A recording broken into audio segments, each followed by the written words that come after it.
Hello everyone and welcome to this week's episode of the Enigmatic podcast.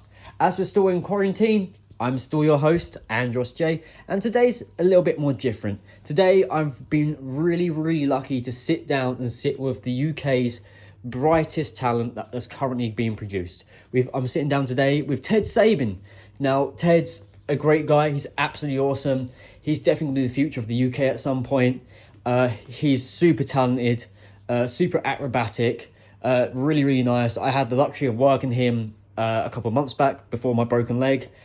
An amazing guy, really lucky to sit down and have a chat with him. I hope you'll enjoy. Make sure you check out Ted as well. All the links are in the description. Hope you enjoy this week's episode. And let's crack on.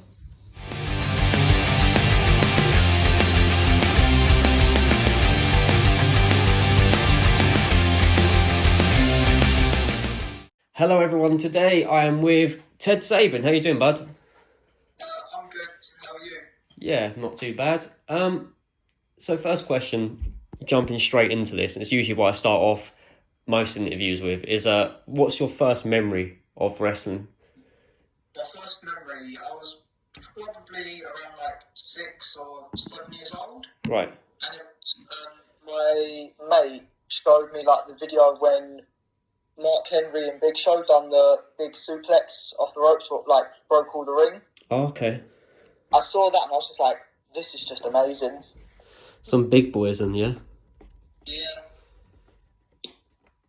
Oh, okay. That's quite odd. That's not something I kind of would expect. So obviously you're quite a young wrestler. You're still quite in your youth, aren't you? How did you get into a wrestling school? Because obviously it's quite hard to kind of get into wrestling schools when you're quite young.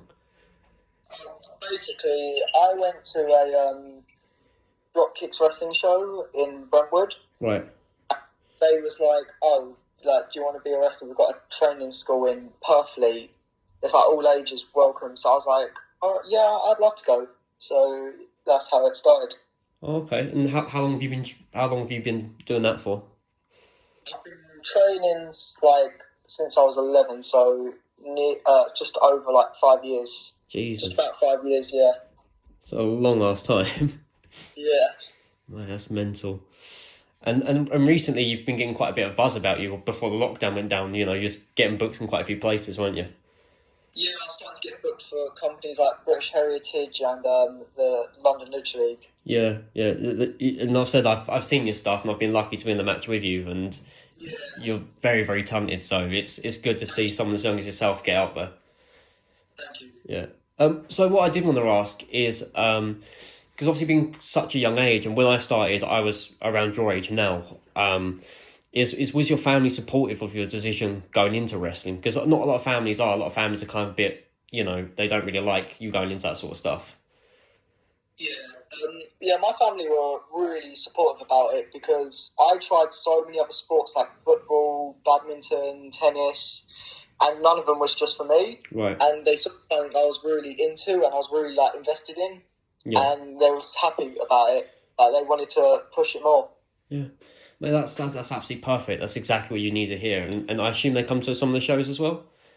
Yeah, they come to all of them. Yeah, see, that's such a perfect thing. You come up behind that curtain, you can see your family there. You know that they're going to be your biggest cheerleaders. You know, that's great. It's always horrible when you kind of hear it when they go, no, they don't really come to shows. They don't really support it. They don't quite get it. But when you've got a family that get it, they push it, and they're like, be the best possible version of yourself whilst doing this. Mate, that's ace.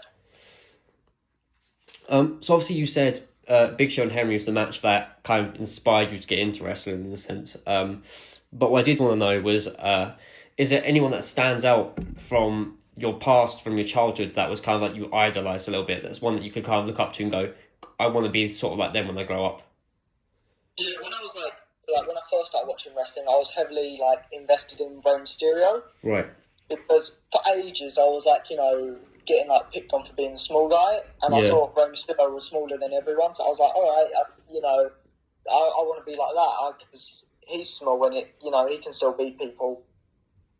Yeah, exactly that. And is there anyone that sort of from today that you kind of look up to that sort of has your perception changed, that kind of makes you look at it and go, as much as I still admire Ray, there's someone else that's kind of taken over that step.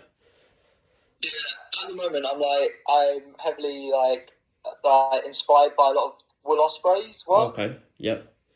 Yeah, because because I always knew I couldn't do like the big lifts and all that, and I thought seeing the flips, that would be something I can do, and I feel like I knew instantly, I'll be able to try that out, and I managed to do it. Yeah, well, that's it's such. There's a lot of people that kind of don't really like that style.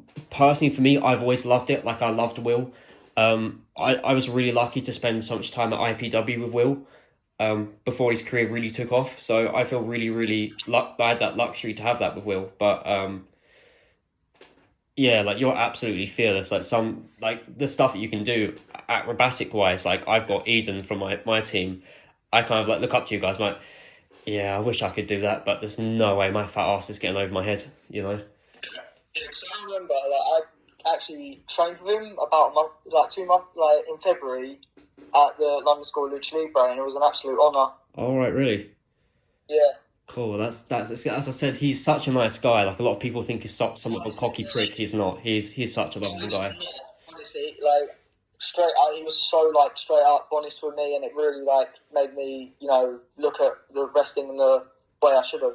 Yeah. He kind of makes you have a different perspective of it as well.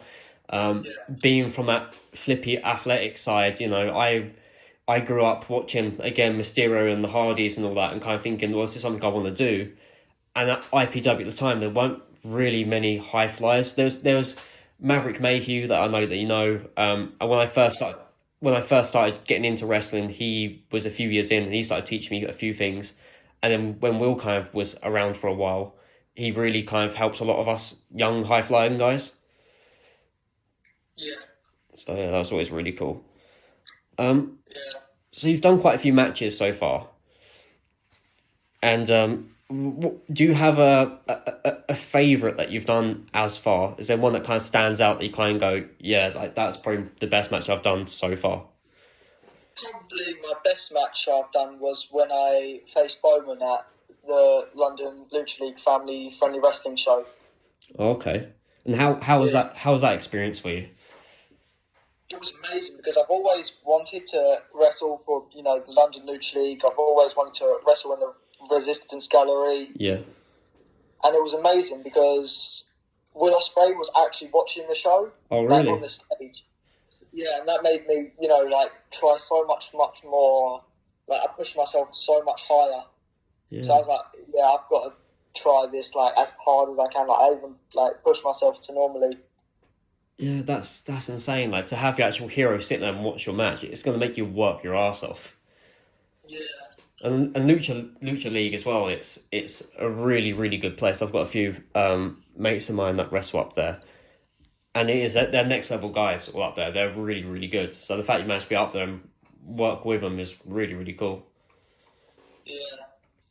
So obviously you wrestle in dropkicks in quite a few other places, and there's quite a lot of good lads up in your area. Is there any sort of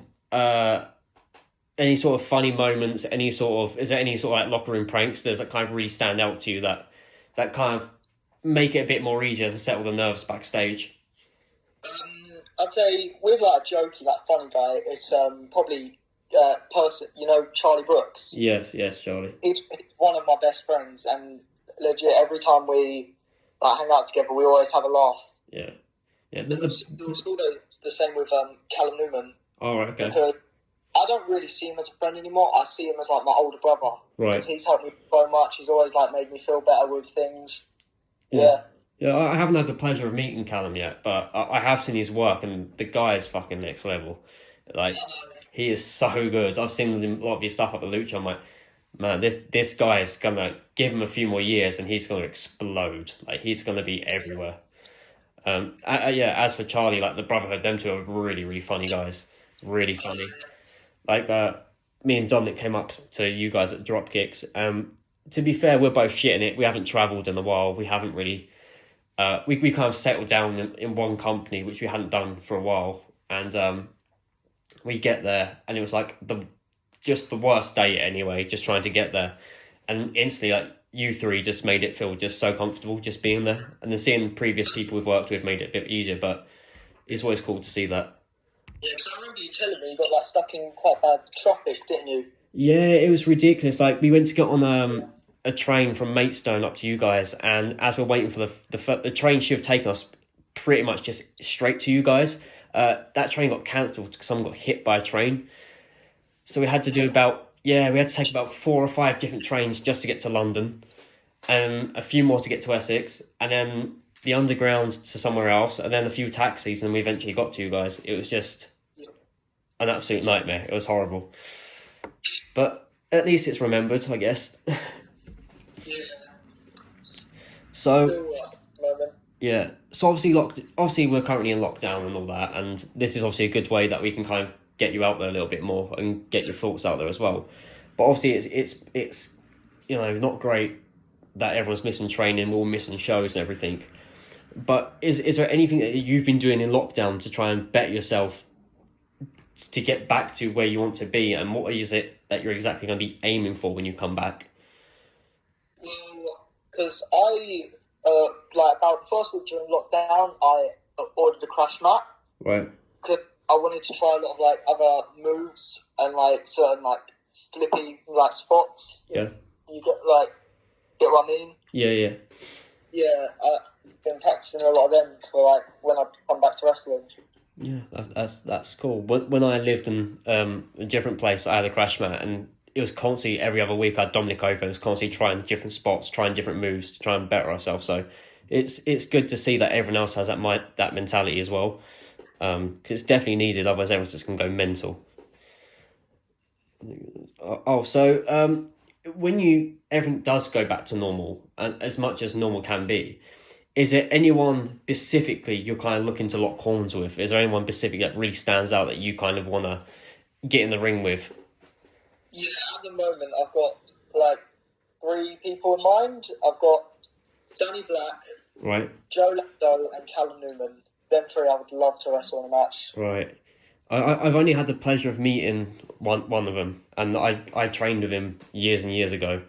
I still remember his first seminar, and he's become so much better since. Like Danny Black, I remember when he first came into IPW, and to see him now, to see how that much progress he's made it's really cool to see that. It's amazing to see how far people can come. It really is.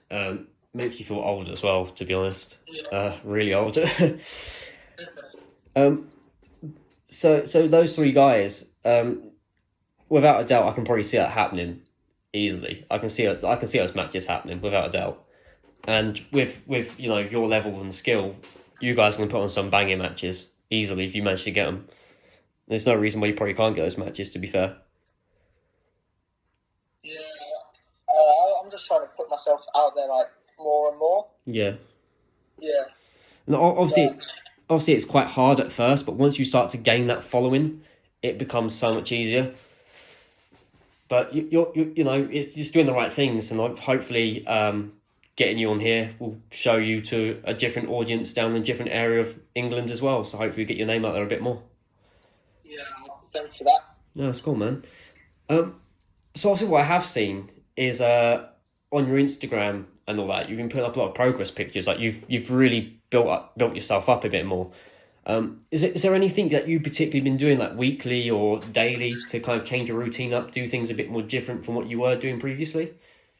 Yeah, I would like diet a lot because like as you saw like in my post, I used to be like really fat. Yeah. But I had to. I used to diet that. I remember there was a show once coming up. Yeah.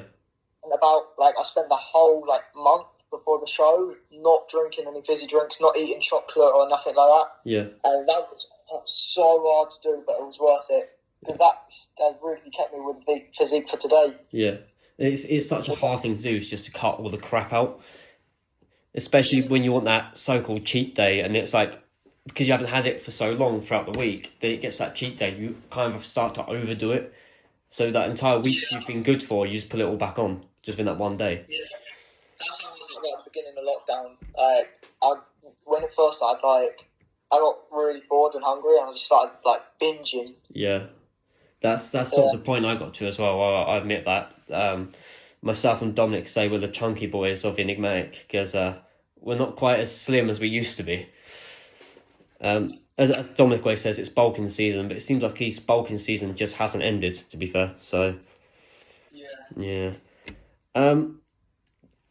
What I do want to know, obviously being a professional wrestler, there's always risk to injury, and botches can be made, accidents can happen. Have you had any injuries as of this far in your career?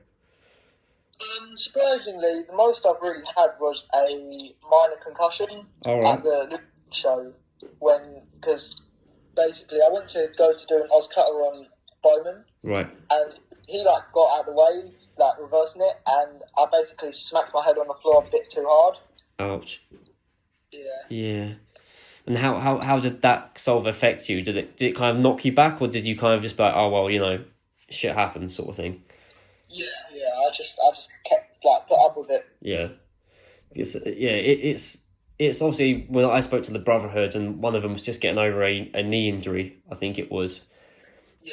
And obviously you guys are still really young, so like the worst thing is to get an injury at such a young age because it can kind of scare you off. Obviously I'm not that old now, like I'm only in my 20s, and I've broken my leg, dislocated my shoulder twice, multiple concussions already, and it's kind of like it's enough to kind of scare you off a little bit. But like when we had our match and I'd done the apron moonsault, and because my foot got caught in the rope, and I ended up landing really funny. Yeah. I'm surprised I didn't get injured by that, because when I got backstage, everyone got scared. Like, I'm not too sure if you remember that. Scared? Like, everyone was running out to me, asking if I was okay. Mate, you almost made all of us shit ourselves on the spot. I don't even know what happened, because I've done the apron moonsault multiple times. Yeah. And I was thinking, okay, normal. I've seen you do it loads of times, and I just remember seeing you go up and just come crashing back down, and I was just like, shit. I just remember all of us just trying to dive underneath you to try and save you. Yeah. That's the only thing I remember. It's just the sense of urgency of, oh shit. It's like Ted's just killed himself. Yeah, it's weird, because everyone was like, oh, that looked like it really hurt. I was like, because it actually didn't feel as bad as it looked. Yeah. All it felt was a little bump, and that was it. I was like, oh, I'm fine. Yeah. To be fair, I think we've all done similar things like that. Like, my finish is a swanton, and I was wrestling in SEPW, and I did it off the top rope, and I hit him, but most of my body just landed straight on my tailbone. I was just like, I just remember just kind of standing up and just trying to play it off as if nothing was hurting. I was just there, got backstage, you're right? I'm like, yeah, you're right. I'm like, no. So I can't fucking sit down for a week. It's my ass is killing me. It's just straight ass, straight to the floor. It's like, this sucks. If you remember Max, who was in the match, he Yeah. had a ring in his garden. Okay. And I remember I tried to do the front flip dive over the ropes. Okay. But I held on, and I just smacked my coccyx on the little ring apron. Oh. And that killed. Jesus Christ, that I can just imagine how sore that would have been. And it was because I had to do PE the next day. Oh. And it was because I took PE GCSE. Yeah. And so I had to do 10 times more than I used to. So I was like, I can't do this. I feel for you so much, mate. I really do. Yeah. So with that being said, how does that affect you? So obviously doing wrestling on weekends, and obviously you got school or college or wherever it is you're in, the following day, how does that affect that sort of life? Well, when I had my GCSE mocks, this back in January, I was training a lot more, and basically I didn't really have enough time to revise, so I just didn't revise and just got on with wrestling. That's fair enough. To be fair, I can't really speak much. I didn't revise for any of my exams. I came out pretty okay, so I'm sure you do the same. But I always remember the first job I had. I just done my first ever session, and I had work the next day. I'm pretty sure I had to call in sick. I was just I physically can't move out of bed. I'm fucked. I physically can't move. So the fact that you're wrestling and then going to school as well, it probably takes a little bit of a toll on you. Yes. I remember I I once had a show. Yeah. And I bet it was a rumble. Okay. And I remember I got chops like badly in the rumble. Like, I got a lot of chops. Oh. And so I had just some fat handprint on my chest. So when I was like getting ready or whatever, Yeah. like my mum just sees it. Yeah. Like, because I get my mum sees the big red handprint. She's like, "What happened to you?" I was like, "I don't know." Jesus Christ. Although to be fair, like most of my, a few of my injuries, marks have came from my own tag team partner Dominic, where he's just either been too clumsy or he gets too excited. Like in training, the first couple of times I was in IPW back when I first started, was being taught a pin where you basically wrap the leg around the arm and you roll through them. And and basically he got a bit too excited. He full blown punted me in the temple, and just knocked me out on the spot. I just straight down, just dropped. I was just like knocked out. I remember him like us both having to go home. I'm like pretty like not quite with it. He's like, I talked to my mum. He's like, yeah, I may have knocked him out. It's like, how did you knock him out? I kicked him in the head. It's like, yeah, so it didn't really work out too well. Charlie, it's like Charlie has been like he actually, because with our matches, sometimes like at our training matches at Dropkicks, we'll just go all out. Yeah. And I remember we've had spots where he's just full on clumped me in the face and done my jaw in. Yeah. So, to be fair, Dominic has a punk kick as a finisher, and he doesn't. I don't think he knows the words to do it lightly, so he just lamps you in with it. Yeah. Because it's like Charlie. He's one of the like hardest hitters I've ever met. Like he can hit heavy, and really? That even including like people I've been like in physical altercations with. Really? Yeah. So it proves out to be a big man to hit hard. Yeah, like I think that's me and Charlie's friendship. We just beat each other up. Like that is how the best friendships are formed. It really is. It really is. Although to be fair, it makes your matches so much better because if you can get in that ring and you can proper kind of lamp each other about a little bit, you can put on this good solid match.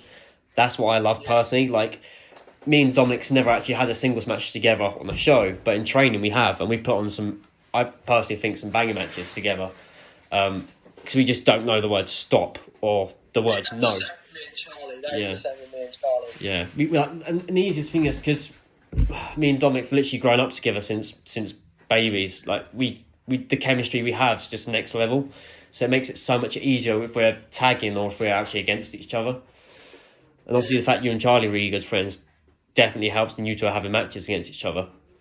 Yes, it's crazy with Charlie because we first spoke like once at Dropkick, and then at a show we just was chilling together, and we found out like we had so much more in common, and I was like, all right, this kid's amazing. Yeah, that's when the bromance blossomed. Yeah. No, he's a really good dude. Like he's really funny as well. So it's amazing. Yeah. Him and Harry, I can see them doing well. Yeah. Well, we've said as Enigmatic that we'd love to have a tag match against the Brotherhood, so we'll see if that happens one day. But them two they're really nice guys as well, so I like them both. Yeah, really lovely guys. I'll be honest, I have completely lost where I am, which usually happens in most of these podcasts now. I get so far and I just completely forget how far and whereabouts I am.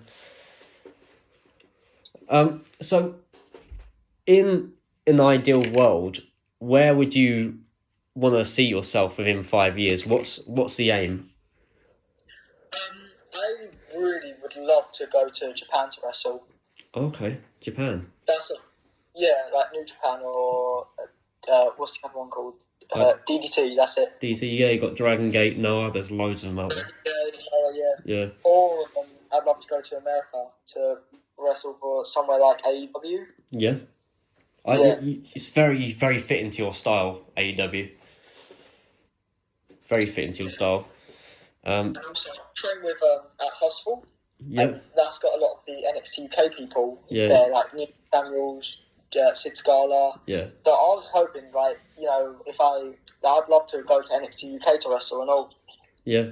Well, see, Sid Scala's an amazing guy. He's really, really good. He's the head. He's helped me so much in my career. Yeah, he's the head trainer, is he? Yeah, he's the head trainer at Hustle. Yeah, I thought he was. I've always wanted to go. It's just a really long way to travel from where we are. So it's just, if we do it, it's going to be a whole day trip. Yeah, with me it's only like 10, 20 minutes. Oh, that's not too bad then. Yeah, same with that Haynell place where we had a match. That was like a 5-minute drive, so I was, Yeah, compared to like nearly my entire day. So yeah, that was nice. Now, Sid Scar's really, really good. I remember when he came into IPW to teach, and I remember practically almost most of us just begging Sid to stay around. It's like, the training we've got's good, but we'd much rather have Sid. So if you can keep him for a few more weeks, that'd be perfect. And then we got our own way, which was even better, to be fair. Yeah. So the question that I usually like to ask people, and I think this generally helps a lot of people who come into the business. So obviously you're still very young and you're still quite early into your career, but because you started training so young, you've got so much more experience above what people usually think you should have. If you could go back and probably talk to yourself when you first started training, or even if you've got any bit of advice that you could give someone who's starting the business, what was it you'd say to them? I'd say have confidence. Because only like last year I started slowly to gain my confidence more. Yeah. I'd say like Greg Burridge has taught me this at London School Lucha ago so many times. He's like, be confident, like speak up. The shy kids don't get the sweets. Very, very good point, to be fair. Very good point. Yeah. It's actually helped with my confidence. If you got confidence in your career, you're gonna go far, and that's actually helped me a lot. Yeah, have confidence in your own ability as well. Yeah. That's not something I would particularly thought of. That's really, really good. Myself and Dominic back in IPW, we'd never really get much because we were those shy kids in the corner. It weren't necessarily all shy. It's just more we just kept ourselves to ourselves. And IPW was such a political clique place. It weren't the nicest of places to be sometimes. So. Yeah. But those who were, like you said, who were really confident and they could talk to basically anyone, do have the arrogance to be like, oh yeah, I can do that, I can do this, I can do that. They're the ones that got all the bookings. They're the ones that were on every single show. They're the ones that got the big shots against the big stars that would have come down, like Jimmy Havoc and Ospreay and Marty Scurll and all those. Yes, like multiple times, like back when it was like a few months just before, like around a few months, like back I'd say like December 2018. Yeah. That's when I was like getting booked a couple times on drop kicks, but not too much. Right. And that's when I had no confidence. But around 2019, like Sid Scarlett taught me about confidence. Yeah. So like say I need to be more confident in my matches because that will get me far. And he's saying like, each time he said it, I've been more and more confident in the matches. Yeah. No, you're completely right. The more, if you go out there with, I'm not too sure, I don't know if I'm good enough, or even in the case of like, you might feel a bit awkward or a bit, have a bit of anxiety against the person you're working with, whether it's, oh, this person knows so much more than me, or this person's more well known than me, so I feel a bit anxious. If you've got confidence in your own ability and your confidence to be able to look at them and go, no, this is where I belong. I belong to be in this ring. I belong to be in this match. Yeah. You can take the entire wrestling world by storm. If you've got the confidence in yourself, others will have confidence in you. And others will see that as well. When someone said to me, because I was at the Resistance go out in the little changing rooms. Yeah. And one of them was like, oh, Will's here. Will and B. Priestley are here. I was like, what? I looked through like the little peephole, and I'm panicking. I'm like, oh no, I'm going to mess everything up. He's going to hate me. But I just had confidence, and I managed to do well in front of him. Yeah, and guarantee he probably saw that, and whether he came up to you afterwards and kind of spoke to you, or you probably put some notice on him. He's probably like, this kid's good. Yeah, definitely. Which actually really excited me. Oh, for real? Yeah, because I'd done a Oscar. Oh, right, yeah.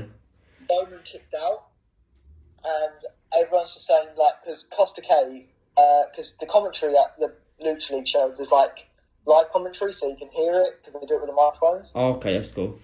And Costa just goes, Oz Cutter looks at Will and goes, "Where have I seen that before?" And then I look over and Will's just like throwing his arms in the air, smiling. I'm like, "Oh my god, I've popped Will." Yes. Yeah, that's one. That's one you need. That's one you need to wear with pride, mate. Well, that one with pride. That's really cool though. The fact that Ospreay was there to watch your match, and obviously you got to pop him as well, and he seemed to enjoy it. That's makes it so much better. So hopefully one day, you might see Ted Sabin versus Ospreay. Oh, if that match happens, I'm done with wrestling. I'll have that match. I'm gone. My whole career's complete. I'm retired. Yeah. It's like, you're not even 18 yet. Well, I'm retired. I've done what I needed to do. Yeah, I've completed it, mate. Wrestling, completed it. Don't need to do it no more. Yeah, completed it, man. Yeah, exactly. So just the final few questions, really, just to wrap it all up. Is there specifically anything that... Oh, okay. Sorry about that. Yeah, is there anything that specifically you want to promote or kind of get out there within this podcast? Because this is obviously your time also to be able to talk and get out your thoughts and feelings about what's going on currently. Yeah, like I'd say to everyone, have confidence when wrestling. Don't be afraid to speak up. Like, if you want to get booked and, you're trying to get booked on a show, always bring your gear. I've always been told that, because you never know if a wrestler dropped out or not. Yeah, 100%. Mine and Dominic's, that's a very good point you've said. Mine and Dominic's first ever wrestling appearance was in a Rumble match, and we had no idea was booked that night at all. We didn't even know it was going to be on the show. We thought it was going to be security. That's what we was doing at the time. And the promoter at the time, not going to mention names because he's kind of... Anyway, yeah, he's a dickhead. That's putting it politely. Yeah, well, I've seen him, so, he kind of approached us. He's like, "Oh, Jay King, come here." So we go up to him. He goes, "You boys forgot your gear with you, haven't you?" We're like, "Yes." He's like, "Good, you're in the Rumble spot. You guys work in Rockers. Go out there." We're like, "What?" He's like, yeah. You guys are... Go backstage now, go get changed." He goes, "You've got 5 minutes until the curtains calls." I'm like, okay. Was that the Rochester show? No, it was a Swanley show. Oh, Swanley, that was where the training was held, wasn't it? Yeah, it was a tiny little training facility room. That's where we did the show. Unfortunately, me and Dominic couldn't get ready enough, so we had these awful curtains at the time. Not exactly fashionable at all. They were just awful because our hairs were usually slicked back and we had no time to gel it or anything. So we just looked like a mess and we just go out there. Yeah, that's the me before. Yeah, the only thing I generally remember from that match is getting speared off the apron by John Wade and just headbutting some old woman's knee just so hard. It's the only thing I remember from that. And that was meant to lead into a feud between the Ruckers and myself and Dominic, but it never came to in the end. Yeah. But yeah, like you said, that's obviously very great advice. Is always bring your ring gear to any sort of event, whether you're booked or not, because you never know when someone's going to drop out. Yeah, cause I remember it was an RCWA fair show. Okay. The guy running it was said 2 or 3 people dropped out, and I already had my gear, so I was like, "Thank you, God." I was like, "Oh, I've got my gear. Do you need anyone? Any other, do you need me to come in?" He was like, "Oh, yeah, sure." Yeah. So it's just such a perfect opportunity. Well, even myself getting to come work for you guys, that was very last minute. John, who owns Gen Pro, he texted me. He was like, "Are you free today?" And at that time, I'd just finished work, my shift. And he was like, I was like, "Yeah, why? What's up?" He's like, do you reckon you can make it to this place within this time? I'm like, possibly. He's like, yeah. He's like, "Cool, take Dominic with you and you're booked up there tonight." I'm like, okay. So even just something like that, always be open to the opportunities as well. And I think as well, make connections, not with the wrestlers, but with the bookers and with the production crew as well. Make connections with absolutely anyone, because that can lead to bookings as well. If you help set down with the camera crew, the lighting crew, the commentary crew, they can put on a good word as well. So yeah, I've done that before. I always hit promoters up like, oh, do you need any crewers? Do you need any extra wrestlers? Yeah. Yeah. Yeah, it's always a great thing to do, and as I said, it can get you booked in other places. You're always really polite and speak well, respectful to everyone backstage. 9 times out of 10, they'll probably ask you to come back if you make a good impression. Yeah, that's what happened with British Heritage. The promoter James, he came up to me, was like, "Are you free on it was like June 28th?" Okay. I was like, "I think so." He was like, "All right, cool. If you are, you're booked on the next show." I was like, "Oh, all right, sweet." Yeah, exactly that. Make a good impression, and you can come back. I was asked to come back for drop kicks, but obviously the whole pandemic started, and I haven't heard anything since. But maybe when it will end, so I might be able to come back up there at some point. I'm looking to speak to the Gen Pro promoter, and hopefully I can get some of you guys to come down, because I think, yeah, I'd love to be able to have a one-on-one with you. That'd be sick. That'd be great. Yeah, that'd be really, really cool. So just to wrap this up then, Ted, where obviously there's no shows coming up, so I can't exactly ask where you're going to be next. But is there anything you're currently doing social media wise where anyone can contact you? Yes, on Instagram I'm sxbin_puro. Yeah. And my Twitter is Ted Sabin 1. Okay. And you've got a YouTube channel as well? Yeah, I've got a YouTube channel. That's just Ted Sabin. I put a lot of my highlight videos up on there. Yeah. So make sure you'll check that out, because the kid's next level. Let me tell you that for sure. 100%. I've been watching your stuff for a couple of years, and I've always said that. I always remember looking at Dominic and going, "This kid's really good. He's going to explode. Like, he's going to explode so quickly. Like, as soon as he starts getting out a little bit more, he's just going to take off like a rocket." And then we're starting to see that happen. And unfortunately, obviously, the pandemic happens. Yeah. Kind of stopped everyone. But hopefully, when it all ends and we can get back to some sort of normal life, hopefully, mate, you're just going to take straight off. Hopefully, yeah. Yeah, hopefully I can be the first person to say, "Well, I had him first on my podcast. I beat you all to it." Yeah. Beat you all to it. I got to speak to him first, so that'd be cool. Yeah, and also you got merchandise out at all? I do, yes. It's on the website onthegear.com. Okay. And they do like loads of wrestlers' shirts, like Paul Robinson, Callum Newman, Rampage Brown, Shah Samuels. They do a lot of those people's shirts. Yeah, that's cool. So make sure everyone, if you're listening, make sure you check those out. Especially Ted's, definitely check his out. Enigmatic are massive merch pushers. We love a bit of merchandise, so I'm sure you probably see one of us rocking a Ted t-shirt pretty soon. And you, I need to get one of them Andros J shirts. Man, I'll send you one. Don't worry, I'll send you one. Because that design, the skull with the way the card is, that is sick. Yeah, it's the same guy that does Pete Dunne's. Is it? Yeah, I can. If you need info, I can send it over to you. But it's the guy that does Pete Dunne stuff. I managed to find out who it was, and yeah, I was like really happy with it when it came out. Yeah, I remember I was speaking to Jimmy Havoc once at a IPW seminar. Yeah.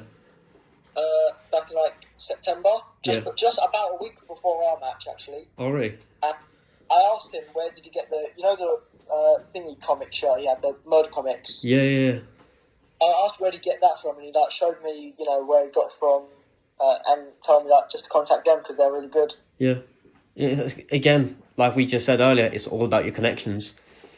People hook you up with different people, so yeah, that's really, really cool. And that's the thing, like I said with Callum Newman, Callum helps me with so much, helps me talk to people, he's introduced me to a lot of good people. Yeah. And as I said, there's obviously people that you meet that've got more higher up respect in the business, or they know more people in the business, and if they start passing your name on, it comes from so much more, And I remember once, because this was when I first managed to land a backflip, okay. That last year, and I was crewing a frontline show in Raynham, and basically Paul Robinson I said hi to Paul Robinson. He was like, "Oh, I've seen you've been landing your backflips, well done." I was like, I was so shocked that he seen it. I was like, "Really, you seen it? That's amazing." Yeah, no, I love Paul Robinson as well, because he's really nice, but he's also he's so scary. I know. when I first met him, I was like scared. I was scared if I said hi to him, he would like, just shout me. Yeah. But he's the loveliest guy. Same as Havoc. I've known Havoc since I was little. I knew him since I was when I first started training with IPW when I was 13. And at the time, he was the head coach of IPW. So I knew Jimmy from back then. And when I returned, he recognised me and scared the shit out of me because I didn't think he'd recognise me, but he did. So I was like, he's a very scary man now. He's not the same person I remember. Like Sam and Lewis, pretty deadly. Yeah. Them two, actually have helped me so much in training. Yeah. Pretty Deadly are a sick tag team as well. They really are. Yeah. I remember Sam used to be obviously in IPW, so obviously you knew that. Yeah. And he used to always struggle with mine and Dominic's name. So we was just bracketed as Enigmatic. So if he wanted one of us, he had to have both of us because he just called us Enigmatic. Yeah, they just call me Sabini. So, yeah. I always loved Sammy. He taught me a lot from back in IPW. I always enjoyed his seminars more than anyone else's. Him and Scott Starr, who doesn't wrestle anymore, unfortunately. Didn't he move to Manchester? I have no idea. I don't hear much from him now. He was really talented, he was good. He was. I had some. Scott was probably one of the best ones we had, to be fair. I thought Scott was really, really good. It's a shame he don't do it no more, but he obviously has got his reasons. I think he had too many injuries or something like that. Yeah, back injury. Yeah, well, to be fair, he did a lot of mental bumps when I used to watch him. A lot of mental bumps. He was always flinging himself off things or doing something crazy. Yeah, I feel like that's just me. Yeah. I always remember with Scott and Sammy, me and Dominic were trying some move. I can't remember what it was to this day.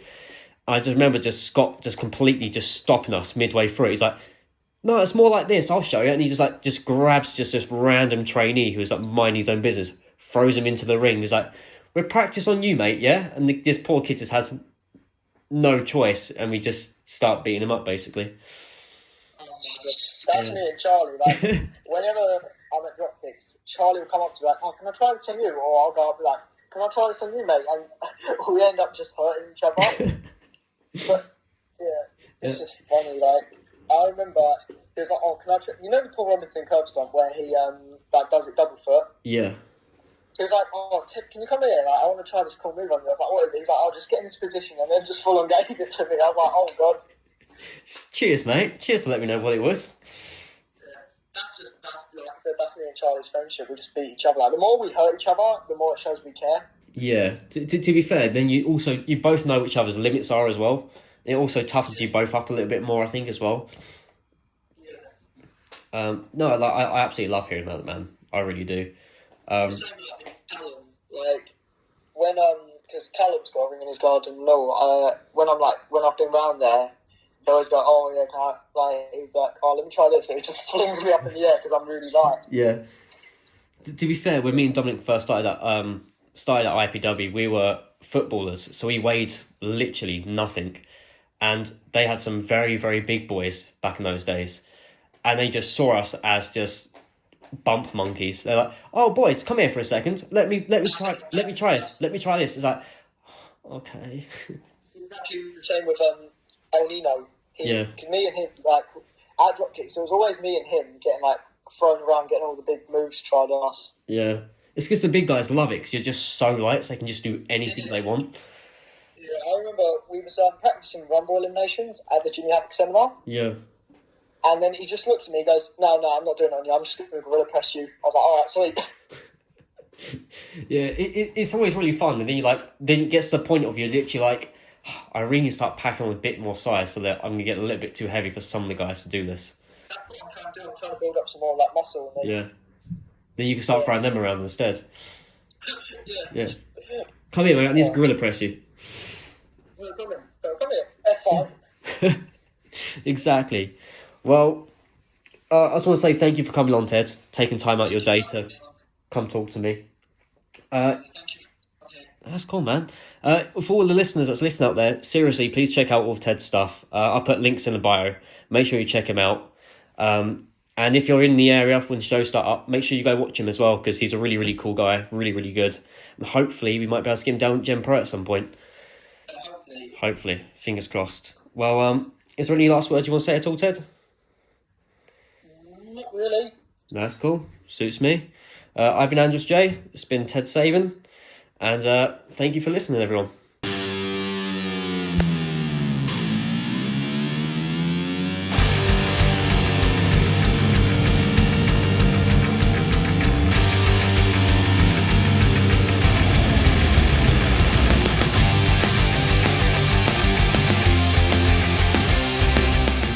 Well, I hope you all enjoyed this week's episode. Massive thank you to Ted Sabin for taking time out of your day to come chat with me.